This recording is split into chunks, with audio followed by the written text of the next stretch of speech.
Are you worried about what technology might be doing to your kids? Are you constantly thinking, are they on it too much? Did we introduce it too early? Are my kids addicted to these screens?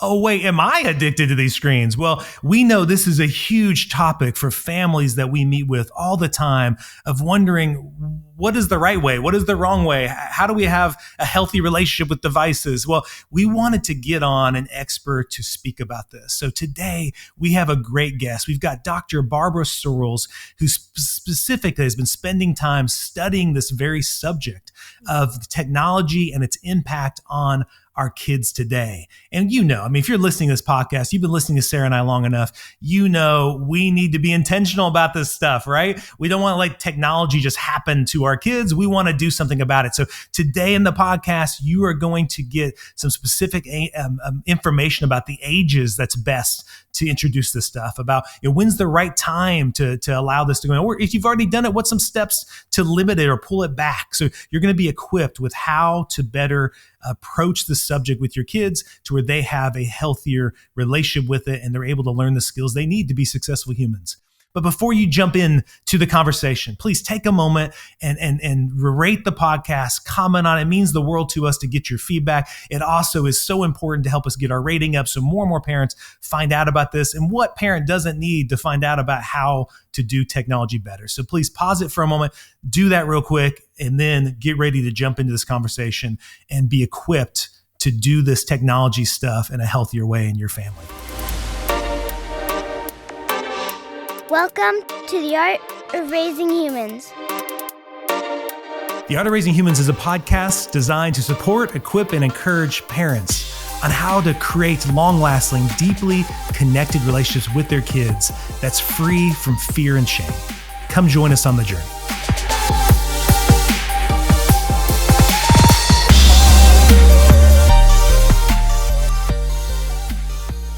Hello and welcome to The Art of Raising Humans. I'm Kyle. And I'm Sarah. And today we have a special guest for you talking about a topic that I know is really close to so many parents' hearts and families, the issue of technology and the impact it's having on our kids, So we really wanted to bring in an expert who's doing some research currently on this topic to really equip you and inform you with the current information, because I know that's something we talk to families a lot about, Oh, yeah. And it's even present in our lives as parents. Technology, it's everywhere. How much do you give your kid? I mean, there's so many questions around it. Yeah, so I want to get right into it and introduce you to Dr. Barbara Sorrels. So welcome, Doctor.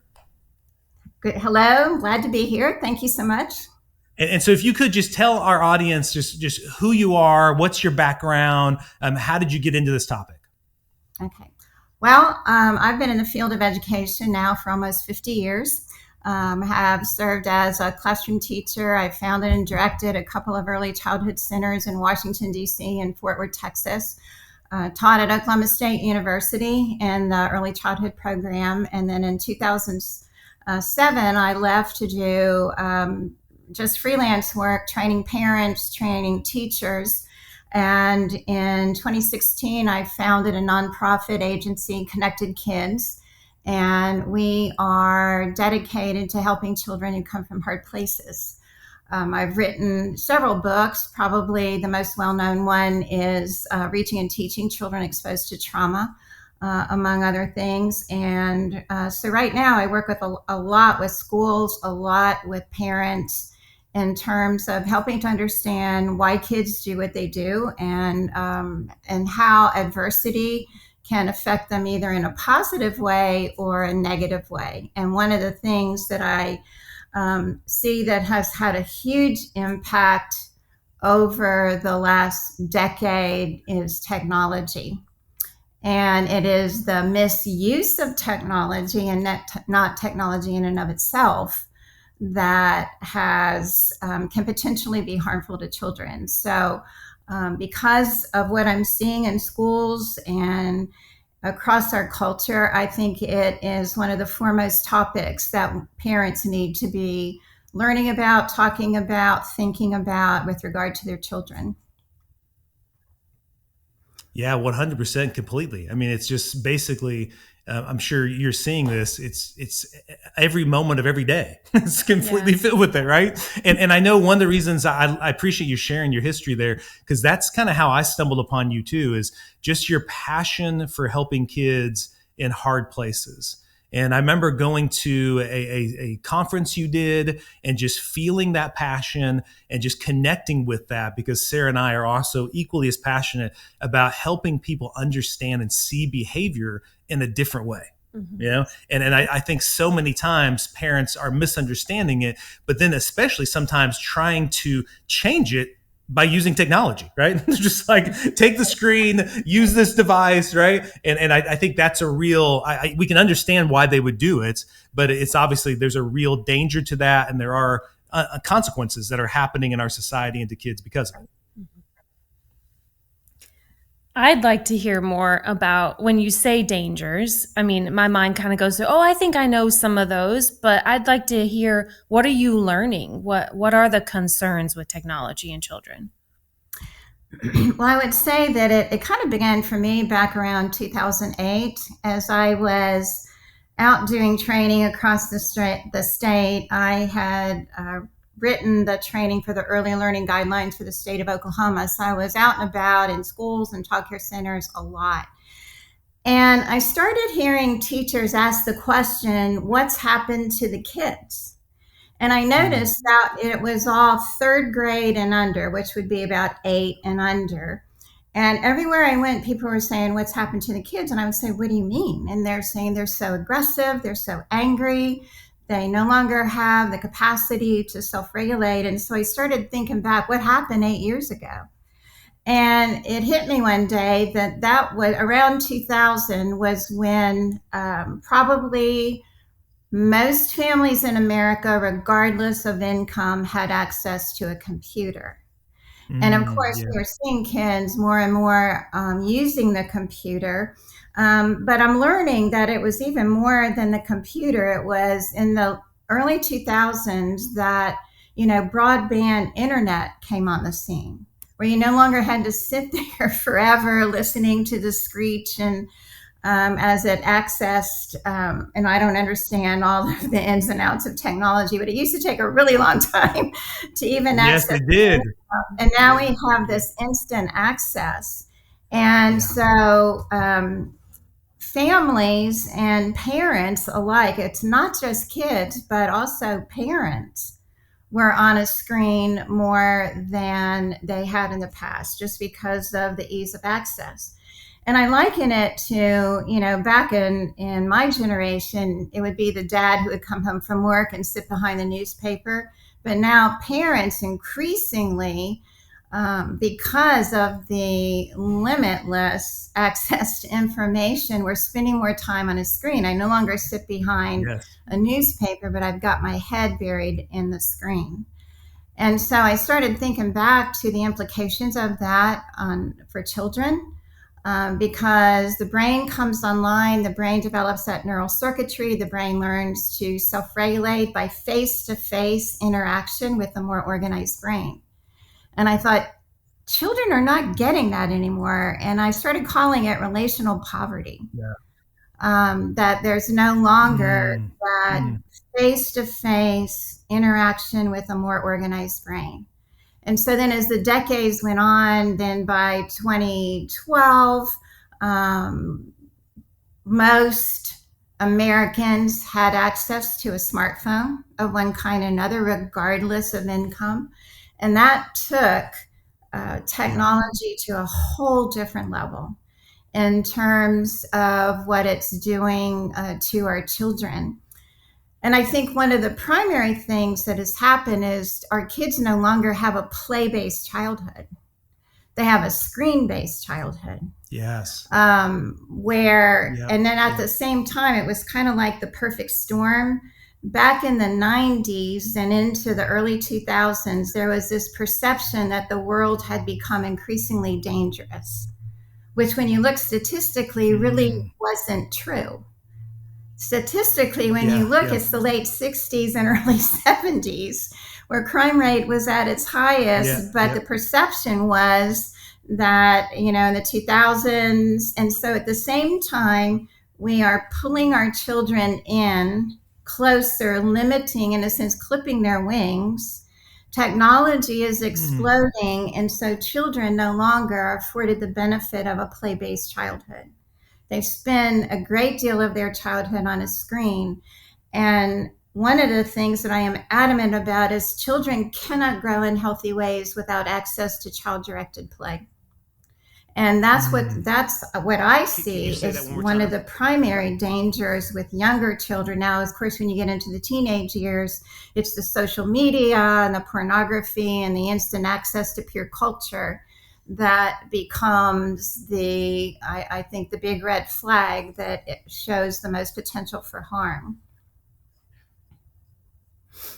Yeah. And could you repeat that again about the missing out on the child directed play? Can you say that line again? Because I want to make sure the audience hears that.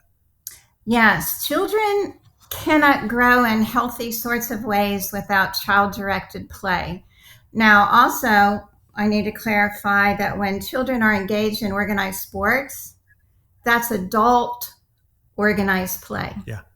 And I'm not saying that there's no benefit to that, but they can grow in healthy ways without that, but they can't grow in healthy ways without child-directed play. Meaning that it's initiated by the child. No one tells them to do it, excuse me, and they have the freedom to choose the things that are intriguing to them.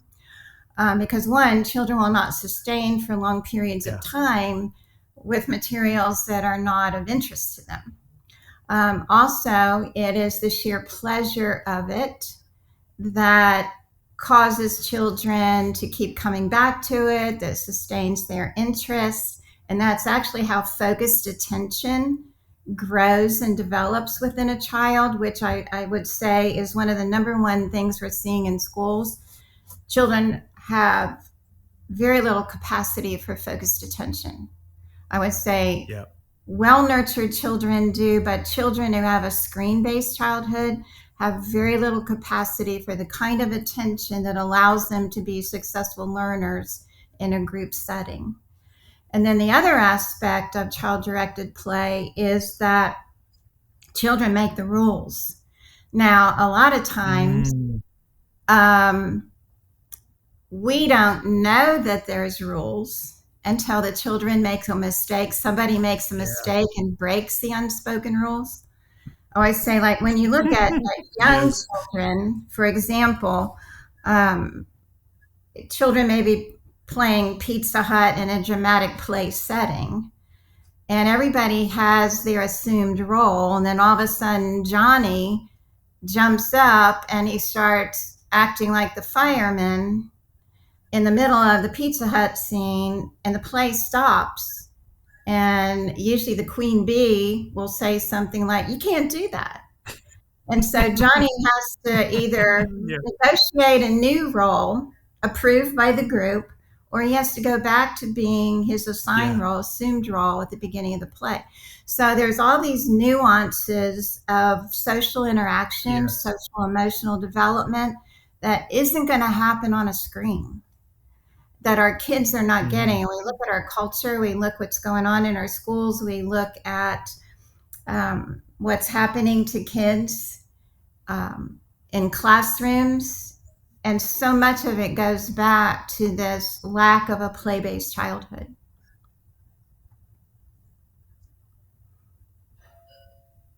You had mentioned the importance of relationship and face-to-face versus the screen, how we lose something when we're looking at faces on a screen versus in person and interacting. Could you share a little bit more about what that means and the importance of that face-to-face, that relationship, how our children are more deprived of that relationship right now?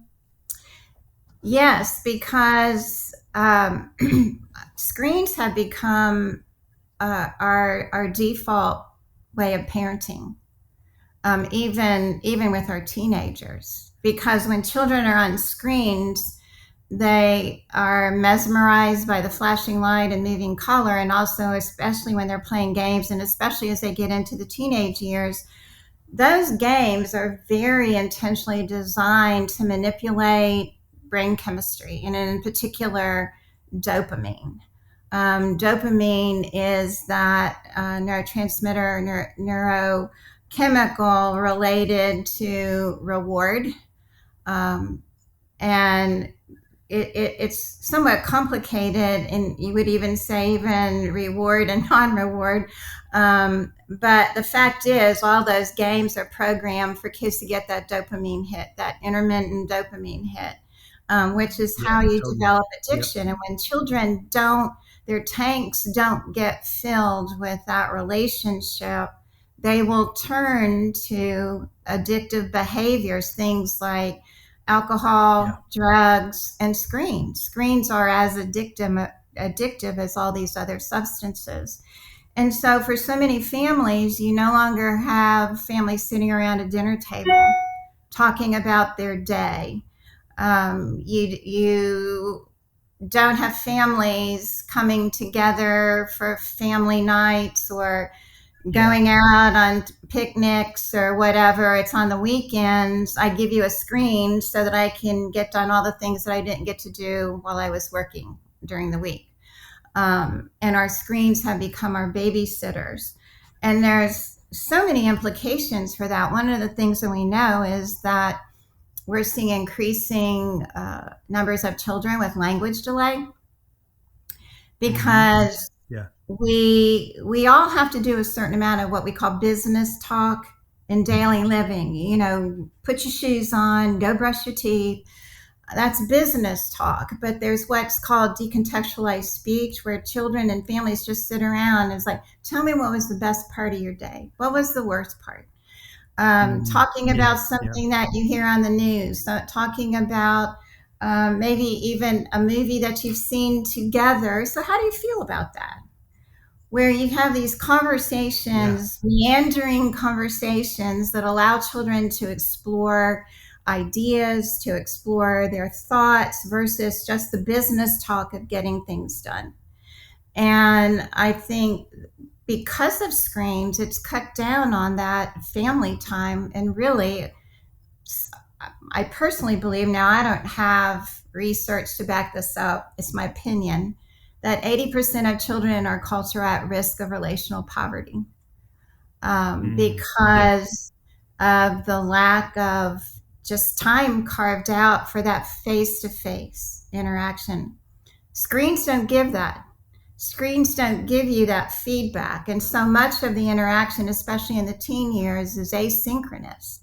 You know, I put something out there on Facebook or I text you, there's not necessarily that give and take. And one, I don't see you. So I don't know how to read body language and facial expressions. And so much of what we communicate is through the body. Yeah. And relationships are embodied. And that Hmm. whole dynamic of embodied interaction is taken out of the scene when children primarily interact through screens and through technology. Man, I love those words, Dr. Sorrels. I love, man, it breaks my heart, the idea of relational poverty. I mean, when you say it that way, it definitely, you can see that. But then also this idea of relationships being embodied and how really that's what makes relationships and connections so meaningful and deep is they are embodied. Like you can feel it in your body. Whereas then if we're always using technology, if we're just so accustomed to just the texting or the social media and there's really not that interaction, you're really, I think lots of kids then aren't even feeling that embodied connection. They're more Right. just thinking relationship is this thing, and they're not really getting the depth of what it means to have a relationship and be connected and communicate. Man, it really breaks my heart as I say it. you And know I, and I think that, especially as kids get older, their mind is filled with trivialities. yeah. You know, they don't think deeply about anything because screen-based learning doesn't really encourage that kind of learning. And then the other thing I would say to parents is that, okay, if you're going to limit screens, then I have to step up to the plate and replace that with something else. I can't just tell my child, it's like, oh my goodness, I learned this stuff about screens and, we need to cut back and all this. Okay, now I've got to step up to the plate and help my child find other avenues and introduce my child to new things that they can do. One of the things that we know is so many kids these days don't even know what, things to do with their hands. Like, for example, my grandchildren are here this past week, and they have been busy, busy, busy because they do come from a family where there's very tight controls on screens, and they make all sorts of things. We spent the evening last night, my 11-year-old granddaughter, we were sewing and making scrunchies on the sewing machine, and my grandson was putting together a model car. And they know how to whittle, and they know how to crochet, and they know how to do all sorts of things. So they are never bored. However, well, I would say that's not true. They have moments of boredom, but it's like I used to tell my kids, I am 100% confident in your ability to find something creative to do. And they do. Like, Yes, oh, yes. Lord, well, you know Yeah. what to do with Yeah, that. I'm even thinking about. I know when my son, as a little kid, when I'd want to connect with him and say, "Hey, Brennan, I've got about an hour. I just love to spend an hour with you." The thing he would choose most of the time at the age of 4 or 5 was he just wanted to play cars, and he just wanted to imagine with the cars. And I remember like feeling like it was such a sacrifice on my part to just play cars. Like it actually, it just took so much energy out of me to be like, just Kyle, just focus on playing the cars. And the thing that always kind of convicted me, Barbara, was this sense that I wanted that hour to end. Like I enjoyed it, but I also was kind of like counting the time, how much. But he looked like he was just having the time of his life. And there was nothing more he wanted to do than to do that with me. And I think lots of times that's where it's a struggle for parents to be able to really put that time aside and say, I'll just do this hour with you playing cars, you know? And I think showing them that you take delight in the things that they delight in. And Yeah. another thing that I see happen is, your child might say, I want to play cars. And there might be something else that you would rather do. I mean, it might be kid based, but you would rather do it. Oh, no, Yep. let's do this over here. Right Yep. Yep. there, I have misattuned with Yeah. my child, and being willing to enter into their joy. I think is something that many parents have lost, and that we need to recover, because they know we all leak. They know when we're not all in. And I think that Yep. that's um, something that we've lost as a culture. And I say that parents need to pursue their child almost like you do, when you're dating somebody. I want to know what Yeah. makes you Yep. tick. I want to know what you Yep. like. I want to know what makes you laugh. I want to know what scares you. And I would say a lot of people know more Yeah. about their computer or their car than they do their child. And Yeah. that's sad. And so consequently, we're seeing all this lack of regulation showing up in classrooms, to the point where in many, many places, um, more than half of the classroom is dysregulated, and it's making the world of education increasingly more challenging. Um, and unfortunately, we're seeing teachers dropping like flies. Um, and so Yep. much of it goes back to the misuse of screens, which then also brings up the whole conversation of the misuse of screens in education, which is, a Yeah. conversation for another time. Yes. Um, Yes. but it's very concerning all the way around. So if I know as a parent and talking to parents, sometimes you feel like the screens keep things peaceful, Hmm. and my kid is bored or my kids are fighting, but screens, they, they're busy and I need to get my work done, and we have all these things. If we are in the position of, okay, how do I do that, because it seems like if I don't have screens, then they are dysregulated and things are really difficult. How do you have you talked to parents, or have you worked with parents and helped kind of transition them if they're Yeah, trying to make a it's good. change and it feels kind of overwhelming? What are some things they can do, or how can they start moving in the direction away from screens and to this face to face and to play based, all the things you were mentioning? Mm-hmm. Mm-hmm. Well, again, it depends on the age of the child. I say with littles, a jar of Play-Doh will engage them far longer and be more creative and engaging and sensory than placing a screen in front of them.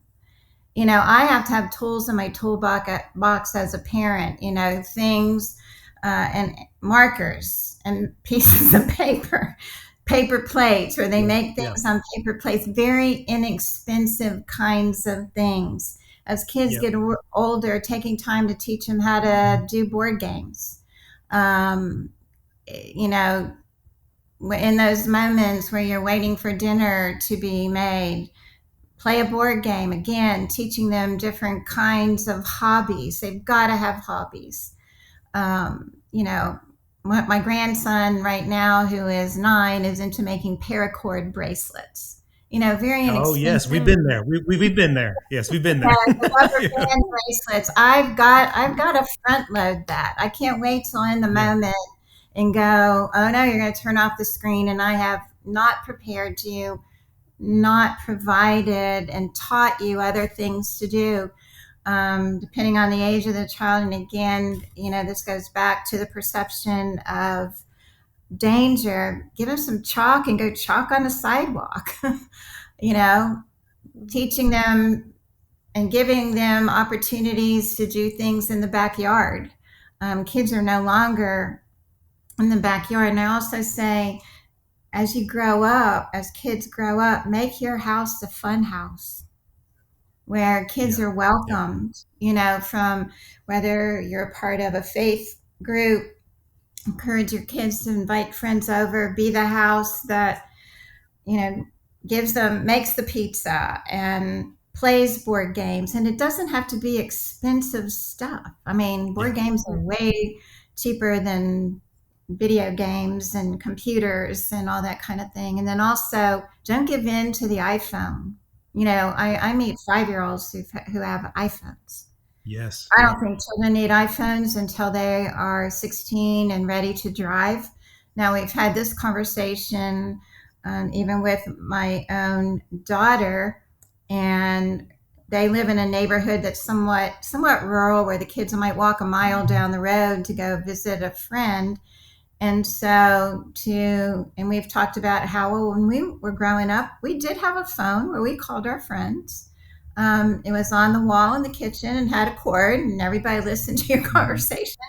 But their solution, there is a watch, and I forget what it's called, where my granddaughter can call people that my daughter has approved and text people that my daughter has approved. She can't get on the internet. There's nothing else she can do on that. And so my daughter can get on her bike and bike a mile down the road, and her daughter can say, I'm here. That's all that she needs. And Yeah. not Yeah. giving Yeah. in to the peer pressure, um, of giving them cell phones way before they need it. And I say, even then, flip phones.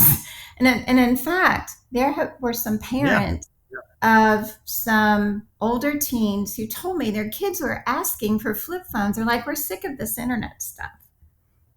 And you're less Yeah. likely Yeah. to text when you have to sit there and push a button 3 or 4 times to get a letter.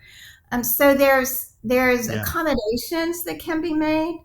I think it's a tragedy that schools allow cell phones. We've seen some media, in the news lately. It's been, the governor of Virginia and Newsom are eliminating cell phones in high schools. Great move. I Yeah. don't know why Yeah. they ever allowed that anyway. Why should a child be allowed to have access to a cell phone sitting in a classroom? And of course, they say they have to Yeah. have it turned off, and they're not turned off. And Sure. so, Sure. you know, adults need to step up to the plate and be ready for the pushback. Yeah, Yeah. it's not going to Yeah. be easy. What's your thoughts on lots of times we've recommended for parents who are struggling with this, where it seems like they at an early age gave them screens and now they're really seeing the ripple effect. The kids are 8, 9, 10, and it's like they really would prefer that over anything else. They don't really find board games as exciting or any other kind of play like you're talking about as exciting, or they've kind of bought into that's just more fun to be on the screen. So lots of times we'll recommend like a screen fast. We'll talk about as a family taking 3 weeks off from the screen, like everybody. So mom, dad, kids, we're all going to be off of it. And we have seen some success in that when parents do that. They say the first week is difficult. The first week the kids are like, oh, I want it so bad. But then by like the second week, they'll be like, wow, the siblings are actually fighting less. They're actually playing, they're getting out Monopoly. They're getting out these board games. They're asking us to do it with them. And then by the third week, they're like not asking at all for the screens. They're just like now excited about it. So I didn't know if you've seen that work at all, or any suggestions or thoughts you have on like a screen fast for families. I mean, I've seen that work too. And, you have to be willing to put up with the pushback. And yeah, they are going to be angry. But then I've got to be ready and introducing the games and Yeah. have other things planned. I think there's another way you could do it is to slowly wean them off. Yeah. Yeah. Um, you know, okay, there's no iPads in the car, which Yeah. means I've got to be ready to have things to do. And I think that when you say nobody's taking a screen in the car, it's usually in the car when your teenagers are going to spill their guts to you Yep. because Yep. it's side by side called parallel processing. And when I go into a group of people and I say, when is it that your teenager is most likely to spill their guts, or your tween? Yeah. Everybody goes in the car. Yep. Yep. Yep. And so no screens in the car. Going on a long trip, and now I've got to have activities. We just got back on a long trip with my grandkids. We played the alphabet game. I'm going on a trip and taking A for whatever. Took an hour for us all to get through the alphabet. And and it means that I can't be lost in my own little world. But I would say the fast, cold turkey, that's great. If you don't think you can do that, at least, start weaning, no iPads in the car, no phones at dinner. They go on top of the refrigerator in a basket. Slowly start cut back. I say there's no one particular right way. Now, I would say for adults, it's probably cold turkey. Yes, yes, yeah, yeah. Do you have an age that you would say, if a parent's saying, okay, we're really intentional about not having screens introduced to our kids, is there an age where you would recommend and say, okay, well, we'll somewhat being on the iPad for a limited amount of time, or whatever? What age? I know you mentioned 16 being your recommendation for a phone, a more smartphone type situation. But what would you say in general for parents with young kids? Well, I will tell you what some of the gurus of this field say. And it's pretty raw. They say whenever you're ready for your child to look at pornography, that's when you introduce it. However, one, I would say certainly limited screen time. Let me go back. No screen time in the first 2 years of life. There's no reason why an infant and a toddler, but I see that. And very limited, what I would say, TV time in the preschool years. I think there's some movies you can watch together as a family, because you can spur some great conversation, like Inside Out. Yes. A lot of conversation with that. Mm-hmm. Yeah. Yes.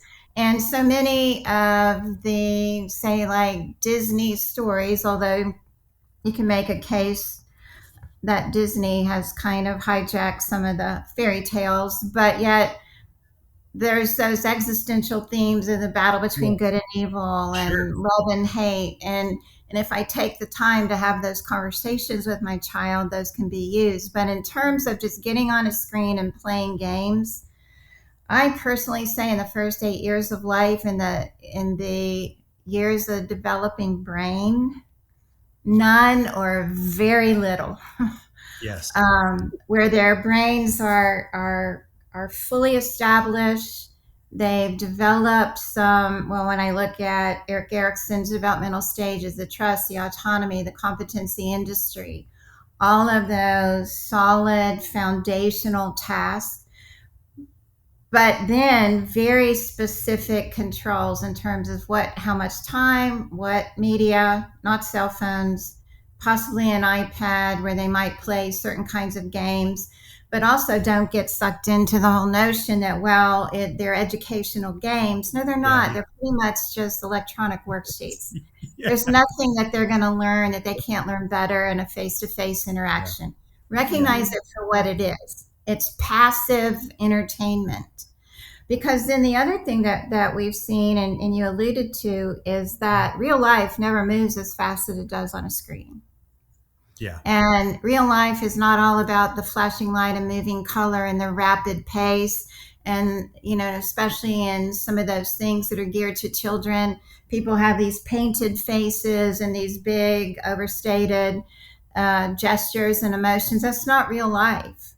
And I think that's one of the things that teachers are now having to compete with is the classroom is always going to lose out to the fast pace of a screen. And we've done Very education true. no favors. Yeah. And so I say 8 years old, Yeah. because your Yeah. kids have had, and then again, it's still very limited, no iPhone until they're 16. Because before Yeah. then, Well, they yeah. go ahead. Yeah, no, I was going to say, yeah, I mean, we can speak from experience too of those are similar parameters to what we've had as well when it comes to them being young. And just, it really, I think for a lot of parents who are listening, it does make things more difficult. It does make things more challenging. It does take more energy lots of times. There's many times you're just tired from working and you're like, dude, I wish they would just go do something else. But what I hear you saying and what we can also confirm just anecdotally in our lives is when we put that effort forth at those early years, that it's really paying off as they're becoming in those preteen years into the teenage years, because there isn't a battle about it. We're not constantly having to do, because they don't believe it's better than the face to face. That they don't value it higher than sitting down playing a board game. And I think that's partly, like you're saying, it's on the parents to also believe that, to think that the board game, that child directed play is worthwhile, and to really trust that even though it seems like you may just be doing nothing, it may be like super boring, that it's actually so life-giving. And I love, like, when you use that word relational poverty, it's really like that time I was spending playing cards for an hour, I'm just putting money in the bank with my son, right? I'm just like totally filling his up. So he's not going to be poor relationally. And he's going to feel the deep meaning of what it means to be connected to me because I'm sitting there doing something that he really enjoys, And so I hope every parent who's hearing what you're saying, and I know many of them might be saying, well, shoot, my kid's already older than that it's never too late, that you can take these intentional steps and really believe in the value of your connection with your kid and your relationship. It does mean more to them than any phone, than any iPad, that kid would, even though they may not say it, they would give up all of that to spend some time with you because they need it. Right. Now, your teenagers are going to give you a lot of pushback if they've been raised on that. I mean, it's not going to be easy. I can tell you that. But just last night, my grandkids are here. They're 11 and 9, live in Texas. But anyway, their parents went out to eat. We went to Hobby Lobby, and my grandson got a model car to put together. And they had mentioned something about watching some movie earlier in the day. And I said, when we get home, do you want to watch that movie, together while mom and dad's out, and pop some popcorn? Like, nah, let's go home and we just want to go home and play games. Or let's go home and, like I said, eventually she was making scrunchies and JoJo was working on his car. It's like it doesn't hold that Yeah. fascination. It's not the draw that it is for many Yeah. kids. Yeah. Yeah. Yeah, I love it. So I want to wrap up with that idea there that, just like you're confirming that your presence, your relationship means way more to them than any of those screens. And even though, like you said, the teenagers specifically, if they've been raised on it, will give a lot of pushback, it is actually something they desire. I think the pushback is more just they just don't know how to get it, or they don't trust that it's going to be beneficial.